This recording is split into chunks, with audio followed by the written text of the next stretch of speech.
Hey guys, welcome to the podcast. My guest today is Erlene Seymour, and she is medical director at BeiGene. And we talk about the value of in-house medical affairs to the MSL.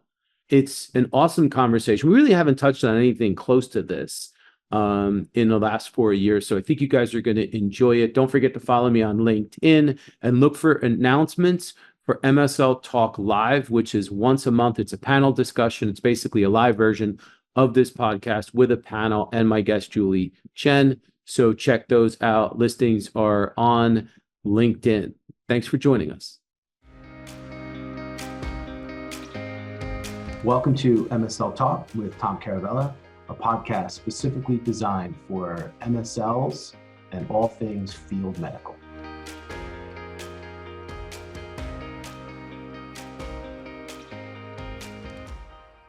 Hey, Erlene, welcome to the podcast. Hi, Tom. How are you? I'm good.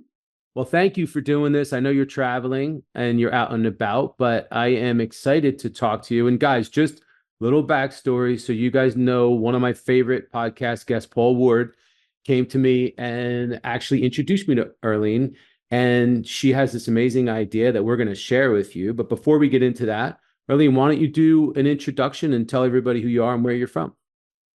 Yeah, so my name is Erlene Seymour. I'm from Michigan, so I actually live in the Detroit suburbs. I work remotely. I'm a medical director for U.S. Medical Affairs at BeiGene, focusing on the hematology pipelines. Awesome. I love it. And so, guys, and BeiGene's an amazing organization. There's so many, even Stephanie Fish was actually on the podcast. She's also with BeiGene. So awesome company. So a little plug for BeiGene and a little plug. This episode sponsored by MSL Mastery. A lot of people looking to break into the MSL role, aspiring MSLs.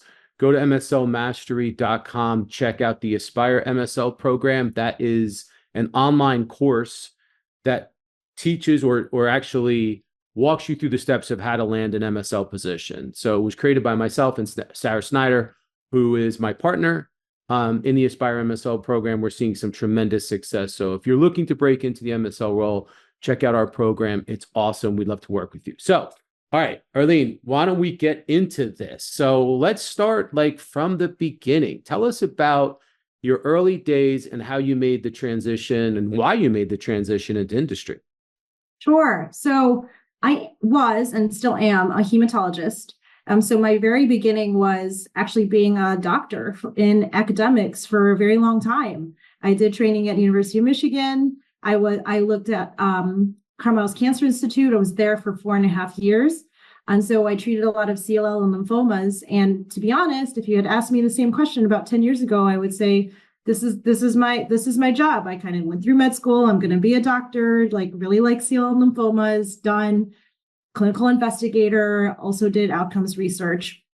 And as I was doing that, though, running a lot of clinical trials, getting to learn and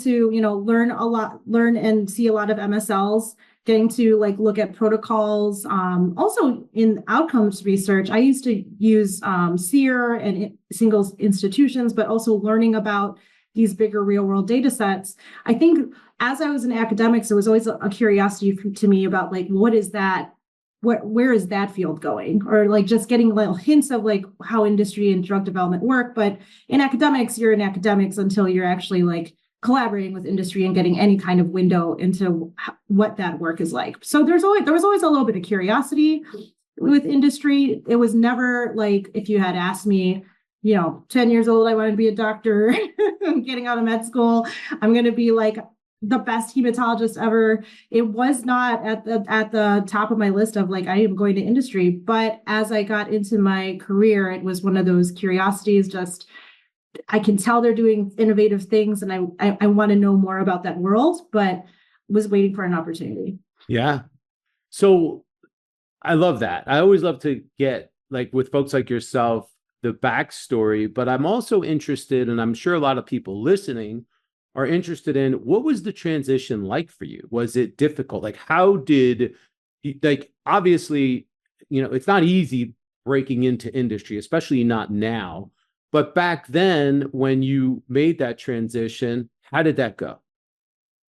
So it starts with curiosity. And then to be honest, like I didn't reach out to look for jobs. I got recruited. So I actually got recruited by Flatiron Health. And instead of saying no, I said, you know what, maybe I interview and just kind of see what the company is about and see if it's an opportunity that fits. I wasn't like 100% wanting to leave my job. I think it's always good advice to like, if you're going to go to a new opportunity, that you're going to the opportunity, you're not leaving your job. So there wasn't a need for me to leave my job at the time. And so I took that interview just to see what the opportunity was like. And it was one of these, I think it was just one of these opportunities where, yeah, I actually want to learn more. And maybe this is going to open new doors for me. Awesome. So instead of me actually searching out, as I know a lot of folks will do that. And I get calls from like younger academic doctors about this all the time. But in my case, I did get recruited and then got an interview and then landed the job. And then for Flatiron, it was one of those things where like, that's a very rare opportunity. They had like a lot of medical directors come and go. They've had clinical directors as well. And so opportunity knocked, I took it and I landed the job. The transition was interesting. I mean, I think when I left the hospital, I mean, this was like, I used to do like inpatient rounds, like seeing leukemia patients, like really lots of patient care, lots of clinic, lots of trials. I thought I would, really miss it. And right now I do still miss my patients a lot. But I don't miss a lot of the bureaucracy with patient care. I do miss my patients a lot. I still actually like keep in touch with my nurse and my coworkers quite often, get brunch. But what I really liked about the transition was that it wasn't like traditional medicine. Like you're not the doctor who's working with the nurse and having medical assistants help you out. It was, I am the expert of medical knowledge, and you are the expert in marketing, and you are an expert engineer. And how can we work together with our really unique perspectives on a project and make it successful? And I really loved that. I think that was the piece with Flatiron where I could do this for a long time, because this is a really, like, I didn't think that medicine would put me in that kind of position. But working with cross-functional folks that were experts in their own fields and learning about them and seeing where I could contribute and help out to put a really innovative project together. I think that was a new endeavor for me that I didn't realize I could do this for a while. And we're going to talk about that. That's the topic of this podcast, is to talk about the importance of, in-house medical affairs. So the term you hear, internal stakeholders. So MSLs have, it's important to have relationships with internal stakeholders. So who are they and why is it important? But before we do that, I'm curious. So now you're a medical director at BeiGene. So can you share, like, what do you do? What are your responsibilities as a medical director? So my responsibilities here, and this was pretty similar to what I had done at Flatiron as well, but I do a lot of medical review committee, promotional review committee. So anything that comes out that's like medical content or promotional content, I'm in there reviewing along with compliance, legal, the marketing team, and weighing in on the content, regulatory folks. I also help, we call them field medical directors. I help them out with gathering those proposals for investigator-initiated trials from academic investigators. I help give feedback during the review committee process. And so there are lots of, there's a big group of global medical affairs that listens to the concepts, and then they get feedback from us on what they think on the concept. I do enjoy that part because I used to be on the other side of it. So still understand, hematology well enough to see like what's a good concept, where could it be a little bit different? Is this where the field is going now? I do a lot of medical training. I enjoy that because it's almost crystal clear, just like medical teaching is in med school. So I work really closely with the medical training team. I do a lot of in-house. And at BeiGene, it's a smaller group, and we focus on the U.S. medical strategy constantly. So we're looking at the global medical affairs strategy, seeing how it goes into the U.S. strategy and how it's unique for the U.S. strategy. We work with all of our cross-functional med affairs colleagues, so the HEOR team, publications, the field medical directors, medical information, and putting that together. And then also, thinking in a quarterly fashion, what kind of insights do we want? What kind of like non-promotional scientific exchange do we, what are we targeting when we're discussing things with the KOLs? What do we need to know? Got you. And that's a great overview. I appreciate that. So knowing that, and knowing that there are a lot of other in-house, different types of in-house medical affairs functions in medical communications, medical strategy, medical information, even folks in the medical legal review, there's all these different internal stakeholders and in-house folks, whether it's medical affairs or something that touches medical affairs. So why is it important for MSLs to have strong relationships, or at least have an understanding of who these folks are and how they need to work with them? Well, I think because we have to work with everybody, and like we constantly have to look at the big picture, and we're constantly having these like collaborations internally with folks. So it's really important to have a good collaboration, good connections with your MSLs and FMDs, because we're trying to form this medical strategy, and we're gonna say like what kind of insights we'd like to get, but we also know the why.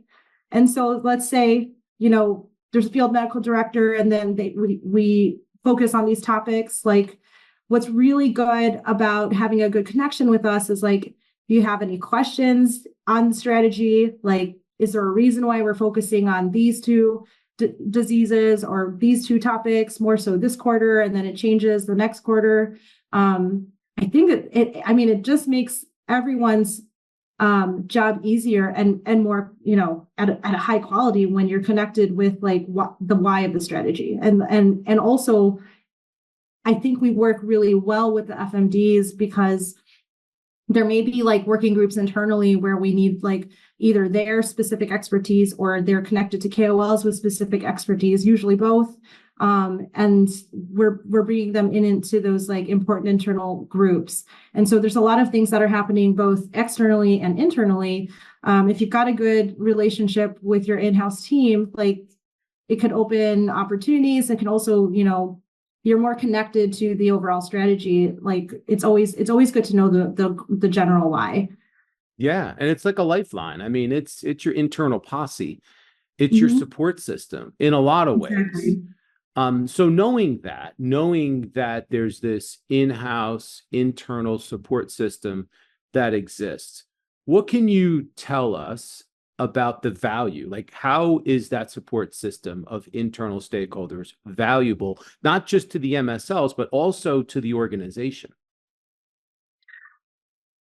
I think so. I'm speaking from my team, and I'll be honest, like, only one team of experience for me, but we have a variety.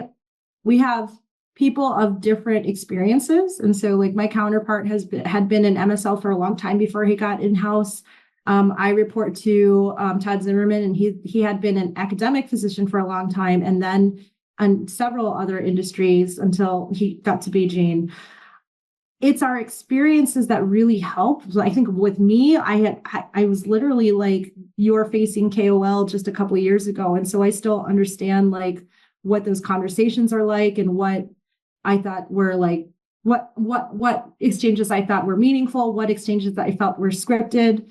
And so like bringing those unique experiences to whatever you need. So like, it's very common for FMDs to reach out to me and say like, hey, I just have a couple questions on disease state for follicular lymphoma. Could you help me out there? Or it could be like, hey, I know we have a working group for this. I think I have a couple KOLs in my region. Like, let's talk about it. I think as the closer the relationship is, the more accessible we are for those things. It makes it like easier to help with our strategy, but also have the FMDs involved in places where we know we need the help. And how important is communication? And what do you expect from your MSLs as it relates to the way they interact with you and the way they should interact with other internal stakeholders? So that is like probably the most important thing, to be honest. I think communication is absolutely the most important thing. And learning how to work well cross-functionally is probably what makes in-house folks like that's almost when we're interviewing for in-house candidates, that's what I'm looking for is like how do you relate to commercial? How do you relate to legal, regulatory? Is there like are you in like a medical clique versus the commercial clique, or are you working together and you can successfully make a relationship there that works so that the project can actually be successful. So communication, honestly, I think is like the number one thing. If you don't have good communication, whether it be with KOLs or internally, it's not good. It doesn't create very good insights. It also makes any kind of project not as successful. So you just basically dropped subtly an interview hack that I'm going to point out. So you basically just explained to everybody that if you're an MSL and you're on an interview, you're going to be looking for this.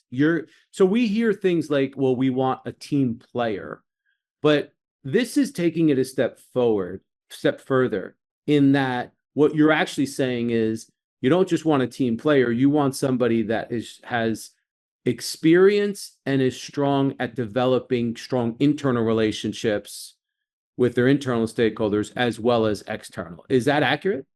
Yes, that's like the crux of in-house, I think, is that you can do both.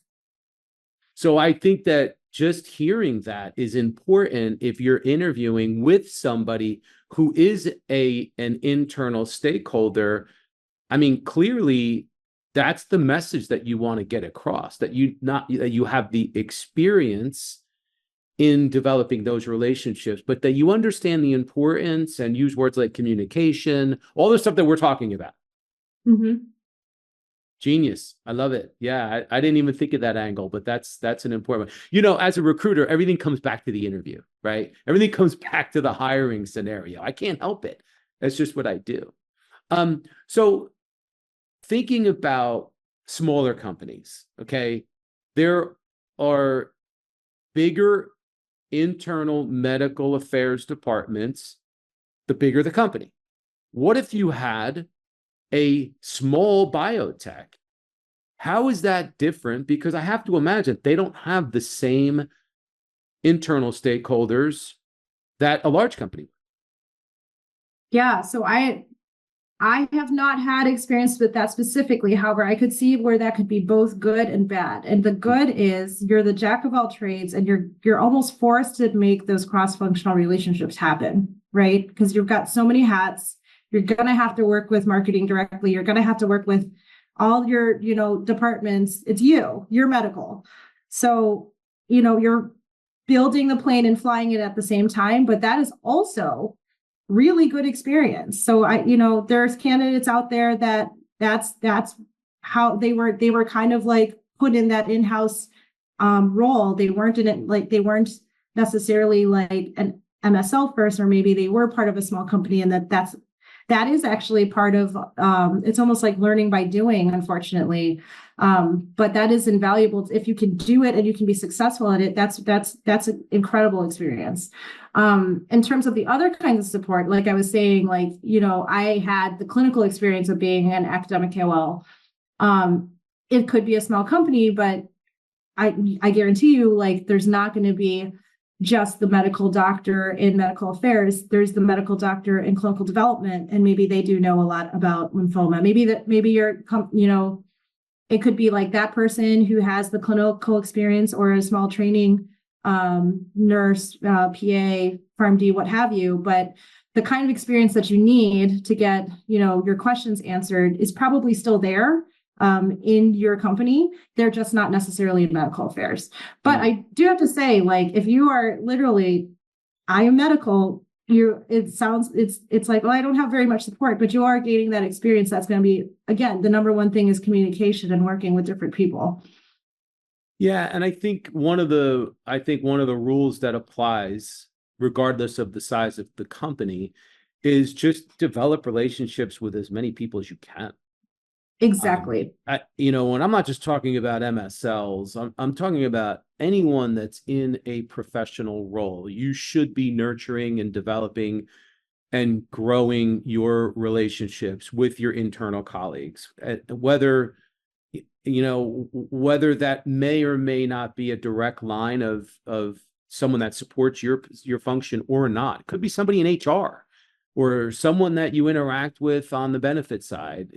It's important because you just don't know when you may need something from someone, or you may be in a position to help that person. So Exactly. it's great career development to develop those relationships. So Yeah. what would you say to folks that are interested in transitioning to one of these in-house? So let's just say it's an MSL or anyone that maybe even in the field that's looking to transition into what we'd say is an in-house role or an HQ type of position.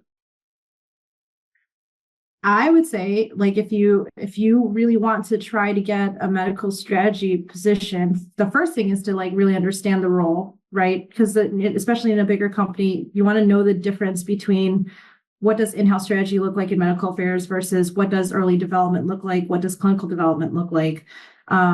So making sure that you know that like what does in-house do compared to like the rest of the organization. But if you do want to pursue a medical strategy role, yeah, absolutely don't hesitate to try. Being an MSL, I think, gives you ridiculously good experience in that, because the part of your job is to make those connections with external KOLs and understand the medical strategy. So being on the inside of it and thinking of developing the medical strategy is almost like a really natural fit. So I'm thinking back about you and I had a conversation and you said something, and I'm going to paraphrase, but you said something like you've met, upwards of 30 to 40 MSLs, but very few of them stood out. Not that you had anything negative to say about the others. It was just that there were certain MSLs that really stood out amongst their peers. Can you describe what it was about those few that made them stand out? Yeah, so I'm seeing a theme here, and it's connection. It really is. So you could have somebody come in and they have their questions ready for your NIPSI, and I can tell that they're like, okay, she sees lymphoma. You don't want to screw that up. You don't want to come in and like talk about breast cancer to me, right? I've seen that too. But I mean, besides the basic thing, like you could totally have a scripted conversation and just say like, hey, these are our lymphoma trials, and this is, these are the questions, and then you can tell like these are the 5 questions, and it doesn't really make a connection because it feels scripted. So I get that. I got that a lot. Where the ones that stand out, like they do that, but then they're like, no, but what about you? What kind of like scientific things are you doing? What are your interests? What are your research interests in? And then they try to actually fit that in with like, what are the things that like my company wants to do? Is this something where she could fit? And then that leads to a lot of things. That can lead to an outcomes research project. That can lead to a really meaningful IIT. That could lead to the people that stand out. It's like they knew what kind of data I liked, and they would present that and like be able to explain like the scientific rationale, and you could talk for hours about that. But again, the thing is connection. So it could be within topic. And if it's like, well, we need to talk to CLL and lymphoma doctors about these trials, like, yeah, you could do that, and you can do the scripted thing, or you could be like, what is it about this topic that really, what is she doing? And like, where can we actually make a collaboration happen? Is she unique in like doing that kind of collaboration with us? So that's what makes those MSLs stand out. And they're not MSLs anymore. They're in top like in-house positions, I think. Yeah. Well, and it seems so basic. What you just said seems so basic, but I kind of feel like in all fairness to the MSLs, they're busy doing MSL things.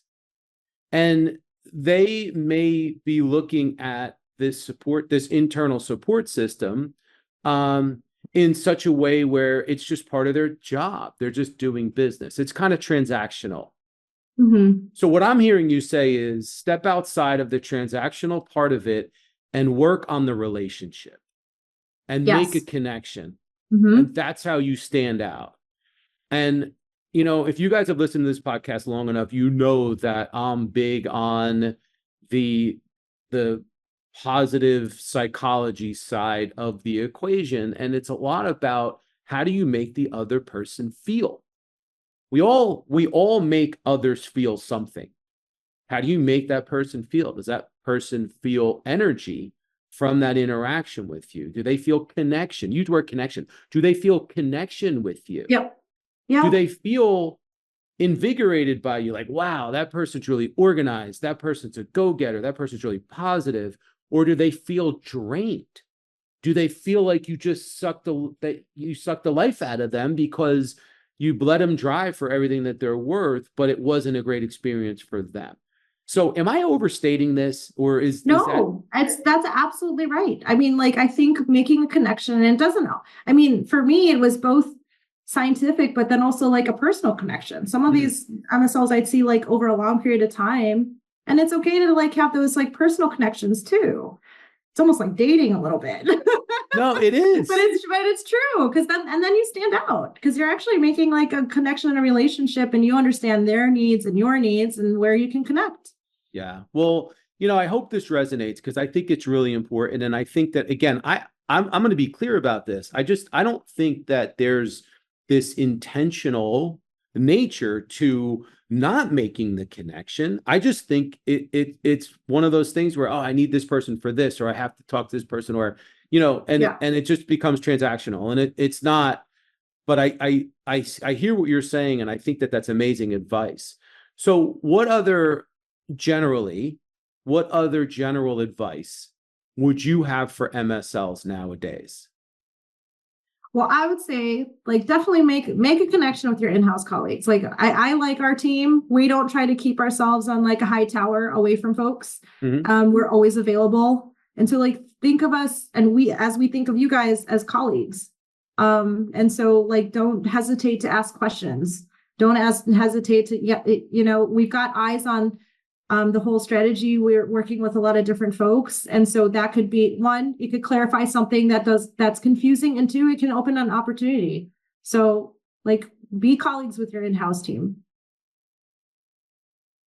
What about, same question, what advice do you have, but for leaders, MSL leaders and medical affairs leaders nowadays? Same advice, to be honest. Yeah. I think what's kind of nice about that in BeiGene is we have that, which I really appreciate. But yeah, exact same thing. I can see I've definitely worked in different environments where if you don't have that, it doesn't feel like a cohesive team, or it doesn't seem like the leadership is listening. Yeah. Yeah. Well, listen, I mean, I think that it's so important in, like I said, all walks of life, but especially now with the way things are going with technology and AI and virtual and this and that. I'm old school. I really believe in the importance of that human interaction, interpersonal, that relationship and that bond. So I think that's the theme of this podcast. And I know it certainly came through loud and clear. So thank you, Erlene. I think you were awesome. I really appreciate you coming on. Thanks for having me. Yeah, we'll have to do this again sometimes. Guys, thank you all for joining us. Thank you for all your support. If you got value out of this, please share it with others. And we look forward to seeing you next time. Thanks so much.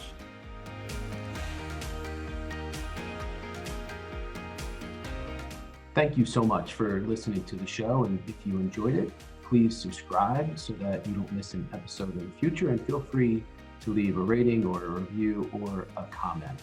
Thanks again, and we look forward to seeing you soon.